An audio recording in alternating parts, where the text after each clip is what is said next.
मेहनत की पैसे से किया दान, मेहनत के पैसे से किया दान और अच्छा ईमान इंसान को देता है खुशी, सुकून और मान सम्मान।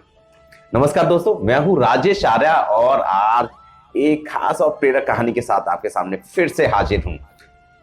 और प्रेरक कहानी है सन्यासी का दया भाव। जी हां, इस कहानी में हम लोग चर्चा करने वाले हैं एक सन्यासी की, जिनका नाम था दयानंद गिरी जी।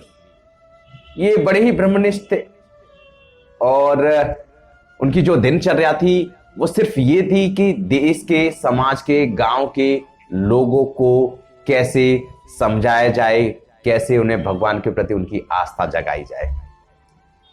उनकी दिनचर्या में शामिल होता था सिर्फ एक वक्त का खाना, और वो भी किसी के द्वार पर जाकर मांगकर। उस भी एक वक्त के खाने से वो जीवन को यापन करते थे। बाकी का समय भक्ति में लगाते थे, लोगों को समझाने में लगाते थे, लोगों को ज्ञान देने में लगाते थे। उनकी चर्चे दूर दूर तक थे, लोग उनसे ज्ञान लेने आते थे, नंगे पैर चलते थे, कोई भोग विलास की इच्छा नहीं थी। सबको यही समझाते थे कि यही जीवन है और जीवन को समझना चाहिए।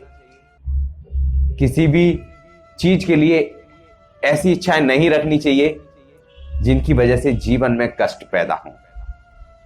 जितना भगवान ने दिया है उसे अच्छे से मिल बांट कर खाना चाहिए।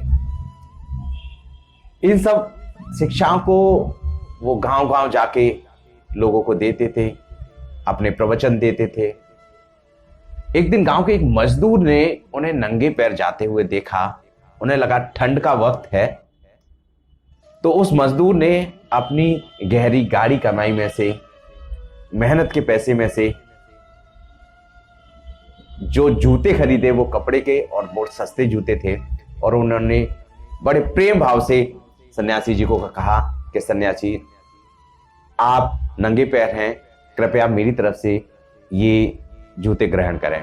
सन्यासी को बड़ी खुशी हुई। उसने सोचा कि गरीब व्यक्ति होकर अपनी मेहनत के पैसे से मुझे जूते दे रहा है। उन्होंने बड़ी खुशी से उन्हें ग्रहण किया और सन्यासी ने उनको आशीर्वाद भी दिया कि जाओ खुश रहो।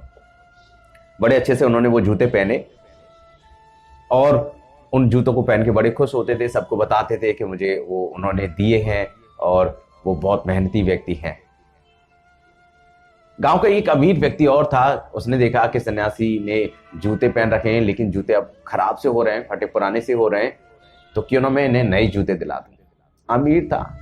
उन्होंने जाके बोला कि सन्यासी जी, अब आप ये वाले जूते छोड़ दीजिए और ये अच्छे क्वालिटी के जूते हैं, आप इनको ग्रहण करिए। ऐसे में सन्यासी जी ने मुस्कुराते हुए जवाब दिया कि हे भक्त, मैं आपके दान पुण्य से बहुत खुश हूं, लेकिन मुझे लगता है कि जो मुझे उस गरीब ने जूते दिए हैं, मैं उन्हें तब तक पहनूंगा जब तक वो बहुत बुरी तरीके से फट नहीं जाते, मेरे काम के नहीं बैठते। क्योंकि मुझे लगता है कि उस गरीब की, उसमें खून पसीने की गाड़ी कमाई लगी है और मैं उस गाड़ी कमाई को ऐसे आसान तरीके से खराब नहीं होने देना चाहता। मुझे पता है कि जीवन में जो मेहनत से पाया जाता है उसका अर्थ क्या होता है। इसीलिए मैं आपके ये जूते ग्रहण नहीं कर सकता, आप इन जूतों को किसी और को दें। उन्होंने कहा कि लालच की भावना मुझे नहीं रखनी। मैं आपको भी ये सब ज्ञान देता हूं कि आप भी कभी जीवन में लालच की भावना नहीं रखना। उस वक्त को बुरा नहीं लगा। उसे लगा कि बिल्कुल सन्यासी जी सही कह रहे हैं, अब मैं इन जूतों को किसी और को दान दे देता था। उन्होंने किसी और को दान दे दिए, लेकिन उनको जाके सीख मिली कि मेहनत के पैसे, मेहनत के खून पसीने की कमाई को किस तरीके से प्रयोग में लाना चाहिए। उन्हें खराब नहीं होने देना चाहिए, उनकी इज्जत रखनी चाहिए, तभी जाके चीजें एकत्रित होती हैं।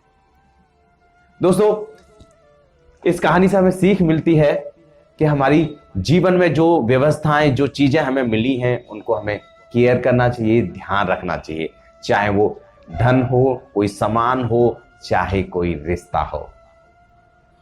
ऐसी सीख के साथ और भी कई कहानियां मैं लेकर आता रहूंगा। अगर आपको ये कहानी अच्छी लगती है तो इस वीडियो को लाइक जरूर करें, और कुछ कहना चाहते हैं तो कमेंट करें। आपको अगर कोई कहानी पसंद है, किस तरह की कहानी सुनना चाहते हैं, तो वो भी कमेंट के थ्रू आप बता सकते हैं। अगर आपने चैनल अभी तक सब्सक्राइब नहीं किया है तो चैनल को सब्सक्राइब जरूर कर लें। मैं फिर से ऐसी किसी खास वीडियो के साथ मिलूंगा यहीं पर, इसी चैनल पर। तब तक के लिए नमस्कार, बाय बाय, टेक केयर और बढ़े चलो।